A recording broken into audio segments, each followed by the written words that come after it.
Chaos, months of tensions boiling over as the White House deploys federal agents against protesters.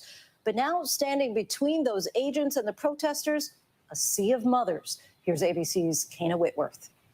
Moms are here! Let's stay clear! An unreal scene unfolding in Portland in the last 72 hours. All that cheering is because the groups of protesters that were at the park are meeting with the moms who have marched here again tonight.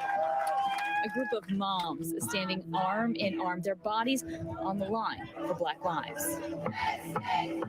Shields to a growing number of demonstrators being tear gassed by federal authorities, sent in by President Trump and managed by Homeland Security. I'm ready to pull my officers out of there if the violence stops. I want to find a peaceful solution, but we have to protect the federal property and the law enforcement officers there. Those moms, as well as a veteran, standing his ground.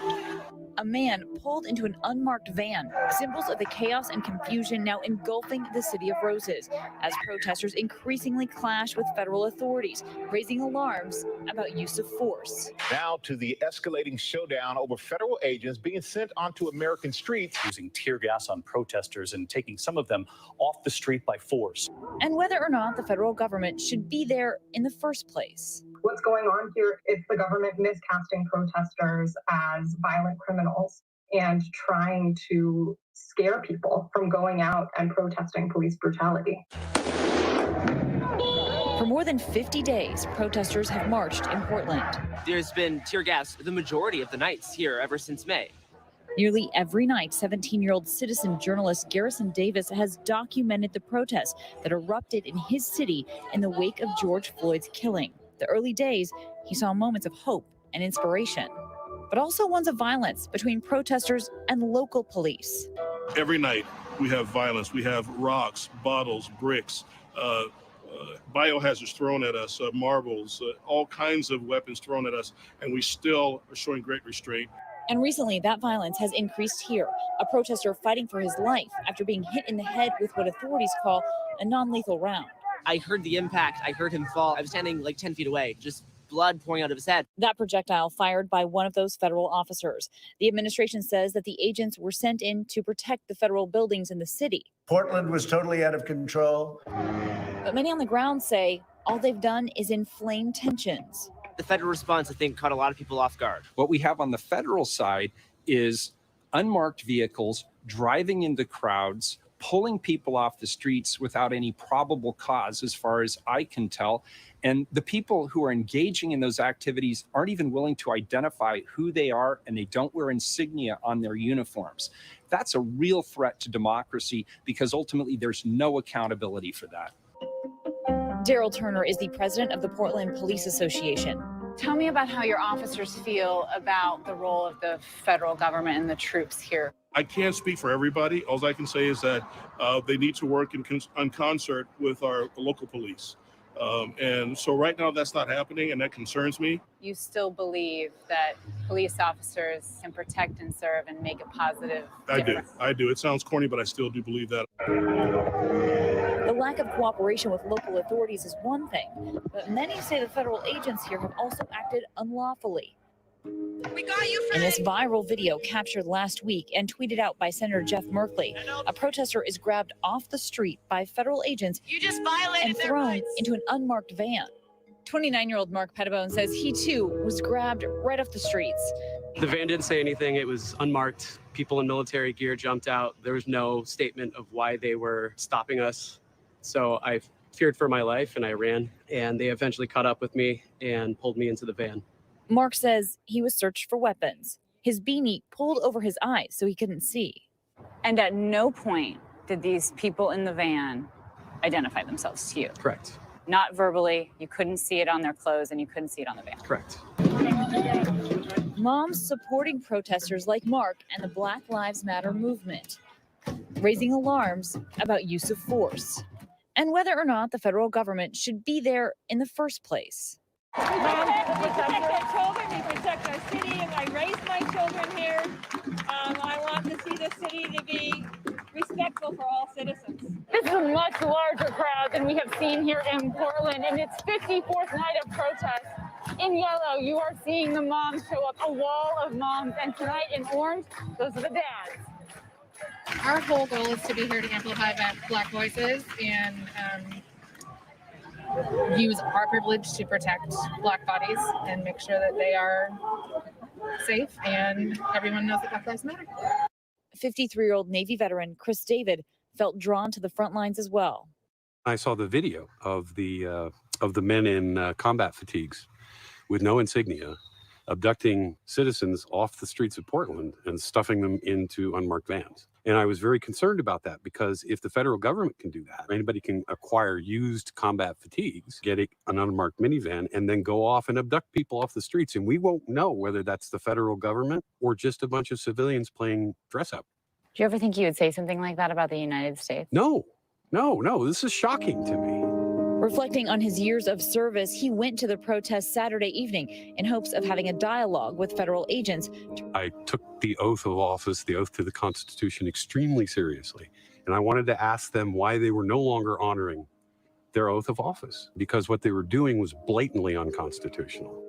Dressed in his old Naval Academy sweatshirt, David says he joined in with largely peaceful protesters. Early in the night, there were no signs of federal agents anywhere.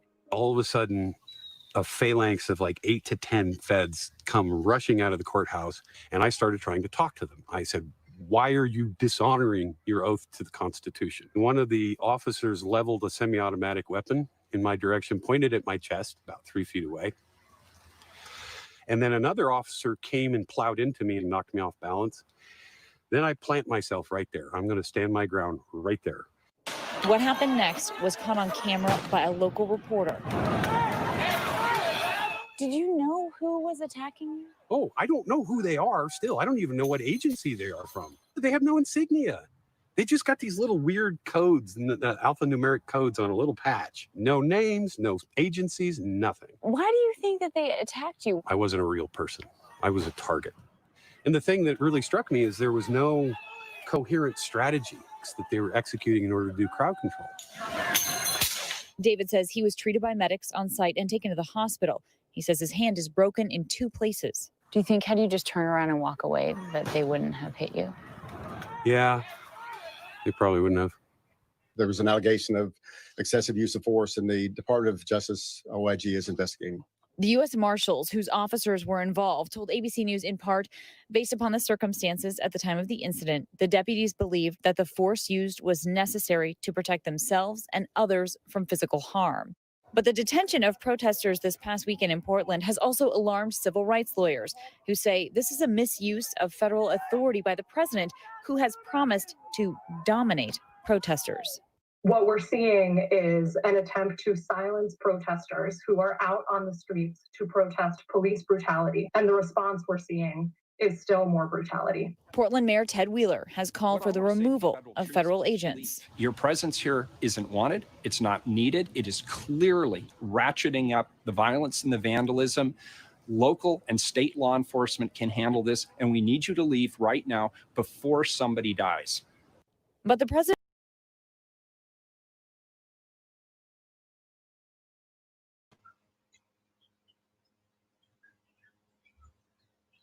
This sucks, man.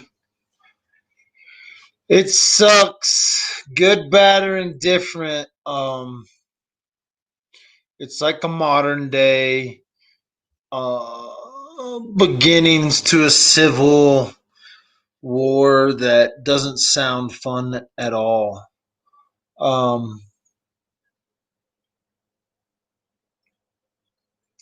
It is what it is. They would go on to tell you that they had intelligence that there's going to be attacks on federal buildings and federal personnel, thus the reason why they've beefed up security in certain areas. They're going to continue to beef up security in certain areas and just put federal troops on the ground in areas that they deem uncooperative to the federal way of the way they want to think. You know, what makes America so great is that California is as different from Texas as Texas is from New York.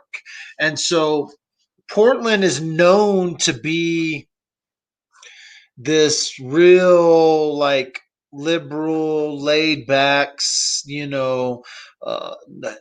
non-violent law enforcement kind of place. Like they just pretty much let everybody get away with anything they want to.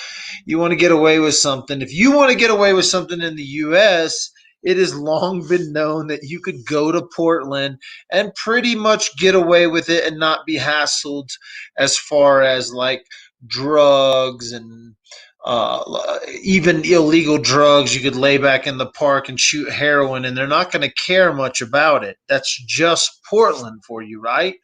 But if you don't want to live there, then you can go live in wherever, Texas, where they're not going to let you sit in the parks and shoot drugs, right? The same thing that happened when they let these rioters take over this small area of Portland. Give the kids their playground, let them take over the courthouse. Federal agents come in and clean house. I do have concerns would we all feel the same way if they beat up a bunch of those moms that were going to go down there? Would we all just sit back and say, oh yeah, they're beating up my mom? The federal agents beating up the mothers. If they had showed video of moms being beat, when it's young teenagers or military vets, people are like, well, you shouldn't be down there. Uh, but they had moms marching in the street. Had the moms been marching that night, would they pepper spray moms? Is that cool with everybody? Like, when do you know that, hey, mom is peaceful, and Black Mask Antifa adolescent with a machete is not peaceful? Like, there's a difference between a peaceful protester and a non-peaceful protester. If you're just going to pepper spray and beat an old man, the fact that you pull your asp out and you beat an old man, it just tells me that those particular officers are a bunch of pussies. It really does. That's what it tells me about those officers. It doesn't mean that they didn't have the right to remove him off property, but they didn't, like, he even the guy getting hit recognized they didn't even have a strategy to move people. They were just running around hitting people. There was no strategy. There was no training. There was nothing. That video of them hitting that old man and then just letting him walk away, that whole scenario is should tell you that they had no lack of training. They had no training in what the hell they were doing. They didn't know what the hell they were doing. They were just beating a dude. So, I don't think that old man was a threat to any one of those officers. I don't think those officers felt threatened. I think the officers have been given very simple instructions. Hey, if you want to beat some dudes tonight, tonight's your night, right? You can pretty much do whatever you want to do if they're on federal property. Hey, and we're not going to worry about it, okay? Remember, there's cameras out there, so if you're going to beat an old man or a woman, they're going to put it on camera. So this whole back and forth, the whole protest, everything, I've already given you my take on this. If you want to burn Denver to the ground, or Portland to the ground, or LA to the ground, I'm down. The scripture says the meek will inherit the earth. And my property needs a controlled burn, so I'm down for some. Y'all go do what I'm gonna go fishing. I'm gonna go find the most peaceful place on planet Earth, and I'm gonna be there, right? That's where I'm gonna be. But if you want to burn down the earth, have at it. If you guys want to beat each other in the streets with asp, if you want to be a badge guy that beats a protester, if you want to be a protester that breaks a window, go have at it. Burn that shit to the ground. I need a controlled burn on my property, so when I inherit the earth, it's taken care of. So you seriously need to educate yourself. I don't need to educate myself on a system of government that elects either a reality TV star or Joe Biden, whoever that dude is. If I have to educate myself on a government that elects this puppet or that puppet, sit back. Oh, we're gonna vote Trump 2020. You know how stupid you sound when you. I'm not saying you can't vote Trump 2020 or Biden 2020. Do you just know how stupid you sound when you comment like that? When people comment like that, I mean, the fact that you would be proud of either one of those dudes blows my mind. So I'm gonna make fun of it from now on. If you're a Trump supporter, I'm going to make fun of you. If you're a Joe Biden supporter, I'm going to make fun of you. And you're going to hate me. Too bad. It's all about the peace, kids. Peace. You know, I mean, just the fact that, okay, let's say we're on a different planet. Let's say we're not in America right now. And we're kind of looking in. Let's say we're like looking through the window. We're not Americans. We're looking from somewhere else. We're like planet Pluto, right? We're looking through the window and we're watching what is happening in the US right now. And we go, dude, reality TV star guy, or a dude, I think he's probably on his last leg with the Alzheimer's and forgetfulness, and he says some crazy shit. Biden, these are the two best dudes. They have fooled all of those people into believing these are the guys. These guys, these are our leaders.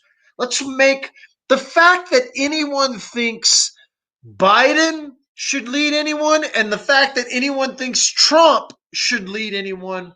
If you sat down with me and you had a peace tea and we were sitting here face to face and you could really tell me that these are the best two leaders America can come up with a straight face, forget it.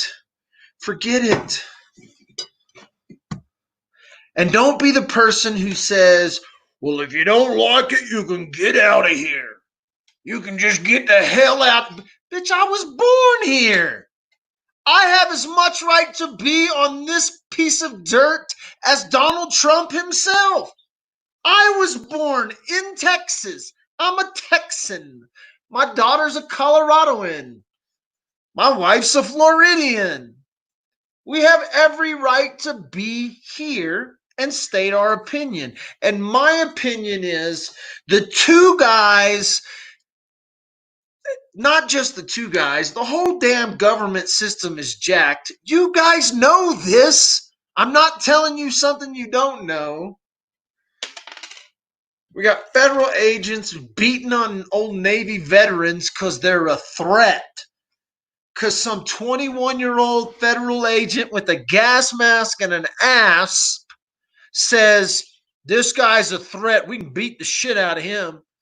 Just like an officer put his knee on the back of a man's neck and killed him on video and didn't even give a shit he was being videoed. That dude was like, you got my good side? Oh, yeah, you getting this?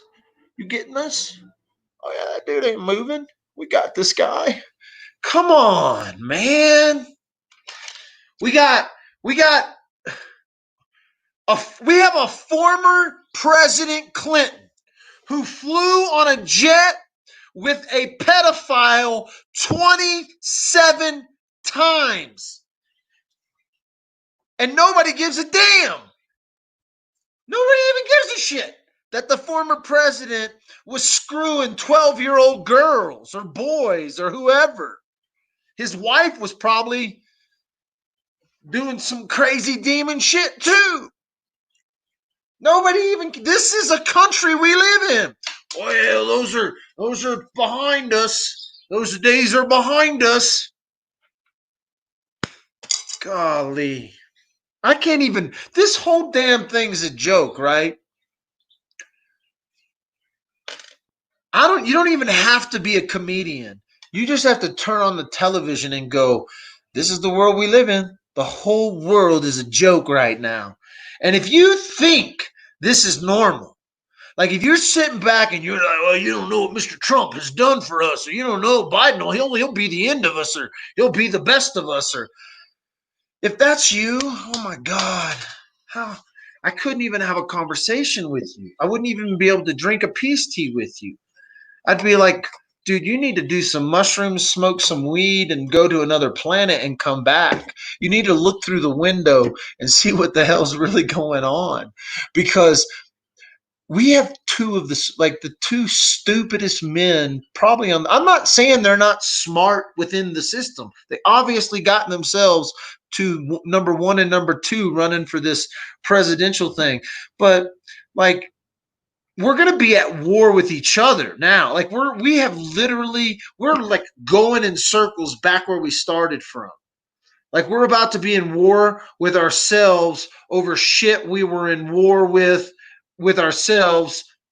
You know what I'm saying? Like we're letting people run us around in circles with literally no logic. So if Portland wants to get taken over by a bunch of hippies that don't want the police there, we should all sit back, grab a peace tea, and see, like, well, let's see what happens. Shit. I don't think Trump should be getting involved in policing Portland.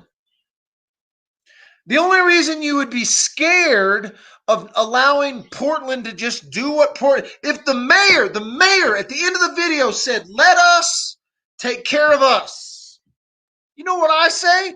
Let Portland take care of Portland. Let Texas take care of Texas. Let Florida take care of Florida. California take care of Colorado. Take care.